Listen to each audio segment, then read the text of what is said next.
Hey there mga my loves, Cancer! So, Happy New Year, Cancer! So yan, welcome sa mga new viewers. Ako po si Yen, tuloy po kayo. At sa mga returning kong tambayers, thank you sa inyong walang sawang love and support for me. So yan mga babes, New Year na. And wish ko for you guys, is magkaroon kayo ng prosperous and bountiful na year 2025, not sa mga susunod pa na mga taon. So, thank you so much kasi magkakasama pa rin tayo, no? Yun pa lang, no? Sobrang blessing na yun for me. So, thank you everyone. At yun nga, kung hindi niyo pa know, may pa po tayong other channel. Link is down below sa ating description box. Kaya naman, if interesado kayong tumambay din dyan, then kita-kita din po tayo dyan. So, yan mga babes, so before we start, no, reminders muna tayo, no, na wala tayong gender dito. Babae, lalaki, LGBT, lahat welcome. Pwede nyo rin pong i-switch yung mga roles if you want kasi sa itong general reading. And at the end of the day, everybody, meron po kayong free will na free nyong gamitin anytime, anywhere. And yun nga mga babes, just take only what resonates. Okay, so we have here two decks. Meron tayong Demon of the Day deck and the Angel of the Day deck, no? So, alamin natin ang Demon of the Day ninyo at ang Angel of the Day ninyo. By the way, Demon meron din role binigay si God sa kanila. So, hindi porket demon, ano na ha. Para rin silang angels, no? But they're most likely present kapag ka tayo ay may pinagdadaanan na parang medyo something difficult, something hard for us, no? Like mga situations na mahirap para sa atin. Ang kanilang role, no, is to help us recognize our weaknesses, okay? Help us to overcome our fears and to help us realize yung ating mga mistakes, no, kapag nagkakamali tayo, no, kapag tayo ay may faults at may mistakes, no. So, yan. So, alamin na natin, umpisa na natin, no, kunin na natin ang Demon of the Day ninyo, Cancer. Archangel Michael, thank you so much for always being present here sa reading ni Cancer. Can we get messages for Cancer, please? What does Cancer needs to know? Can you please show me dito sa kanilang Demon of the Day? Who is their Demon of the Day for Cancer, please?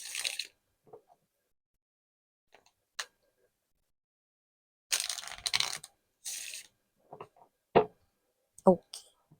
Let's see. Sino ang inyong Demon of the Day helper? Yeah, tutulungan kayo nito. No? So, ang Demon of the Day ninyo ay si Vapula. Yan mga babes na hindi Dracula.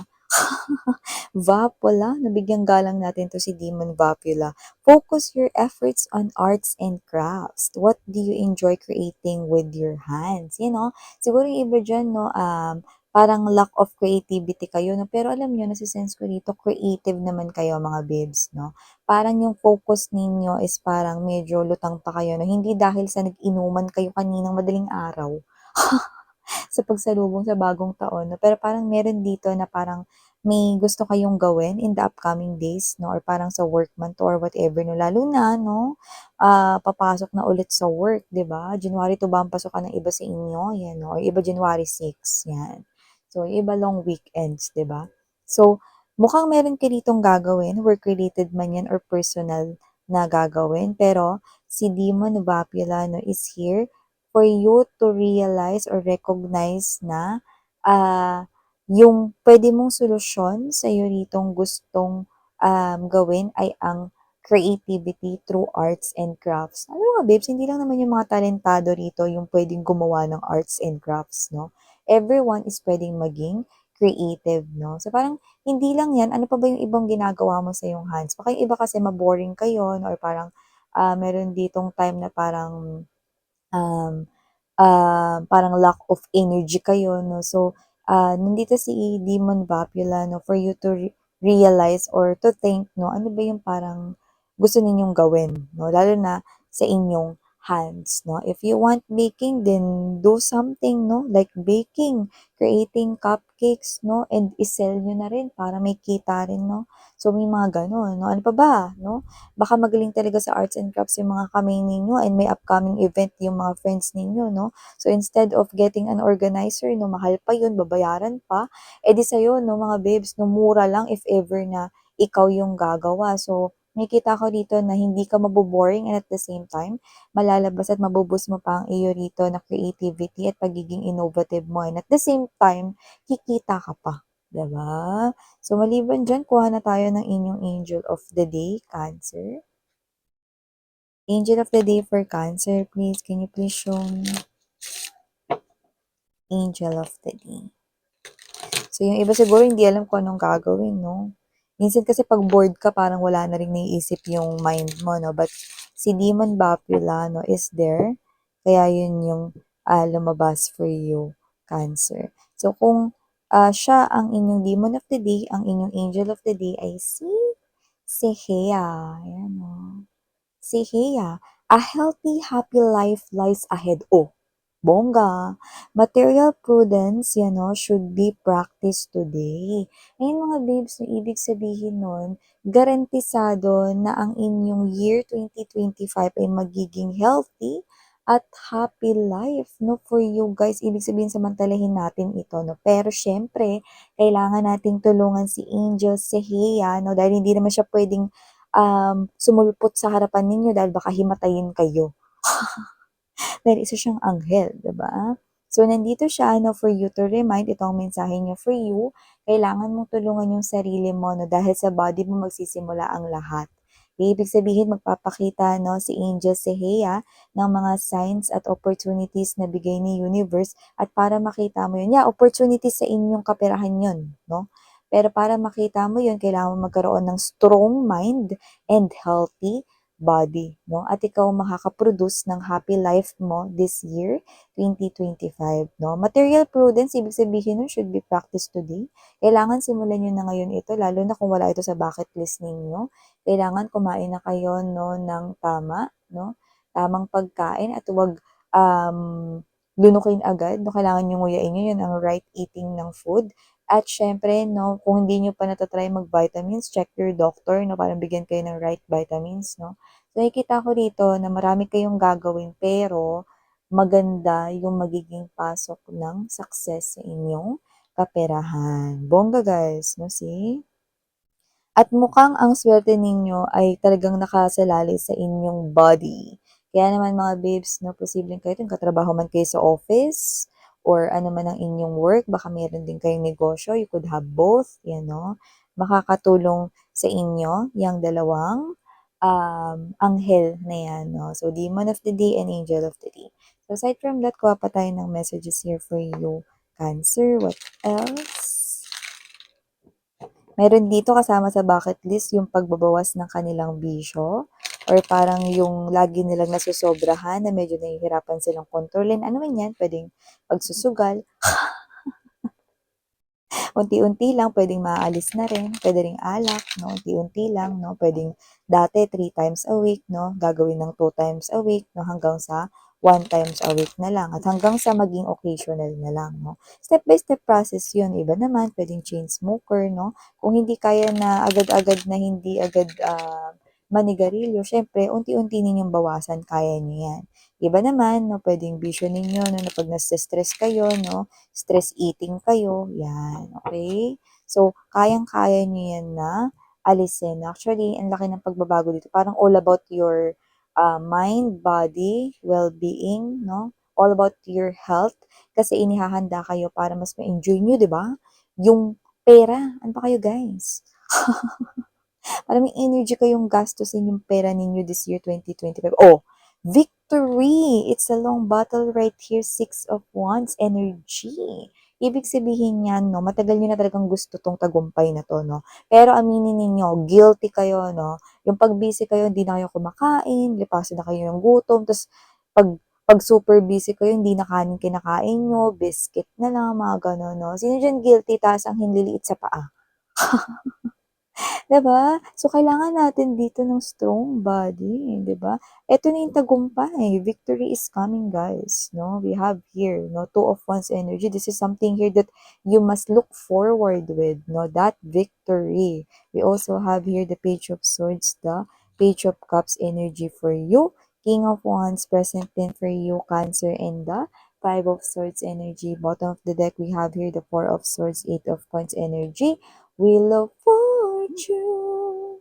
Alam niyo ba kung bakit ako kumanta dyan? Ibig sabihin mga babe, sa lahat ng taon, ang year 2025 ang blast for you, no? So kung nanonood kayo at nakikinig ng aking mga, collective readings 'no, na nakukuha tayo ng ganitong klase ng energy. So, I think Cancer, ikaw ay isa doon. Wow! That is definitely blessings coming in for you guys at ito ay sa form ng money, pentacles, coins, bongga. So, maliban diyan nakita rin ako dito na may gusto ring magtagumpay sa iyong puso. So, posibleng meron ng nanliligaw sa iyo ngayon, pero meron ding chance na hindi pa siya nag-o-open up ng feelings sa iyo.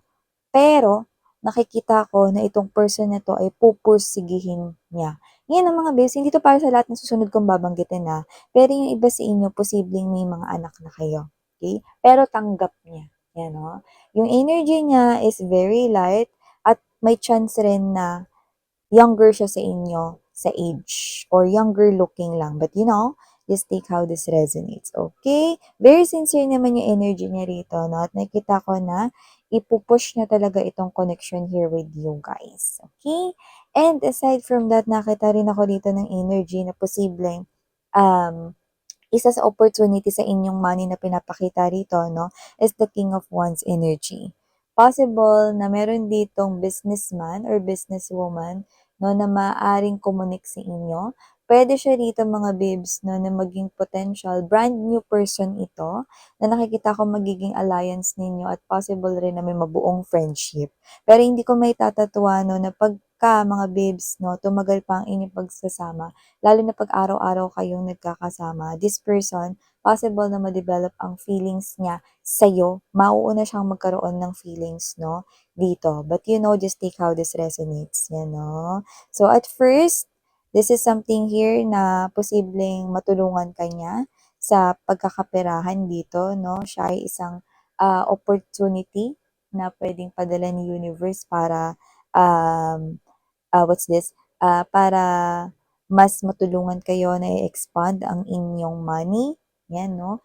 Pero yung iba, possible na matulungan nila kayo because of his or her tips or advices na mga mag-work for you guys, no? So, pwedeng ma-apply nyo yun at maaaring yun na yung parang umpisa ng pag-recognize sa inyo, sa inyong trabaho. Doesn't have to be na magkatrabaho kayo. Pwedeng magkaiba kayo ng trabaho, but definitely a new energy is coming in to help you, guide you in sharing tips and advices, no, para sa ikauunlad ng iyong negosyo, kung may negosyo ka, or kung ikaw ay nagwo-work sa isang company, no. So, makatutulong siya rito because meron siya ritong mga knowledges and expertise na pwede niya rito masabi sa inyo. So, dahil dun, possible na may chance rin na matured siya sa inyo or mas matanda siya sa inyo by age. Yan.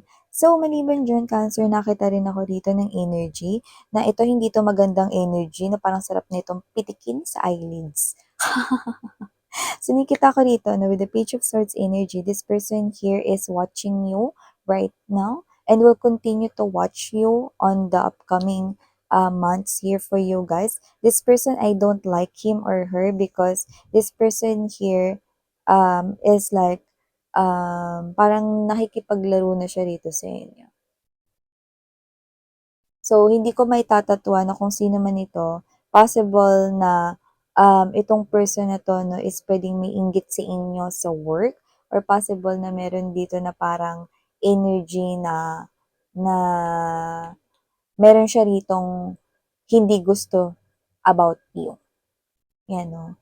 That might not be related with love 'no, pero yung second kong message na nakukuha, this is someone here related naman sa love.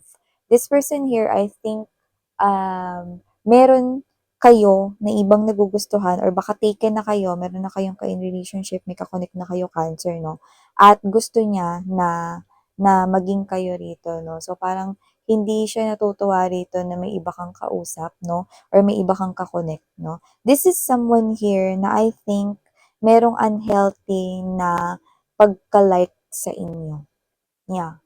But don't worry kasi hindi ko naman nakikita rito na parang i-ga-grab niya kayo physically or ipo-force niya kayo rito or whatever 'no. Pero yun nga 'no, hindi niya nagugustuhan dito kaya siguro 'pag dumadaan ka or nagkakasalubong kayo, iba yung nararamdaman mo sa kanya, no? Kasi heavy yung kanyang energy. Like, ayaw niya kasi, no, na ikaw ay may ibang gusto or meron kang karelasyon. Kasi gusto niya siya.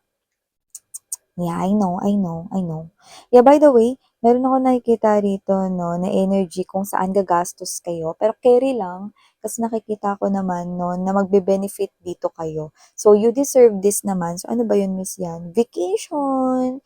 Nakikita ko rito magbabakasyon kayo rito, no, at may kasama kayo. Possible na special person yan for you guys, no. Pwede rin naman sa iba, pwedeng friend mo yan or best friend, no. Basta someone na parang pagkasama mo, hindi mo naiisip yung ibang mga gagawin mo, or hindi mo naiisip yung ibang isipin at problema. Basta pagkasama mo yung person na yan, parang nakakalimutan mo yung lahat. Yan, no? So, pwedeng yan ay labidabs mo. Pwede rin naman na yan yung special person mo. Or pwede rin naman na friends mo yan, no?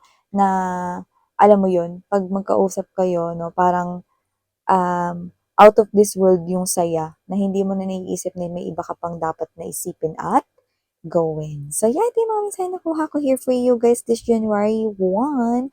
At ako muli, no, si Ate Yana ninyo, no, Yana on me. Sarang heal, love in light. Annyeong.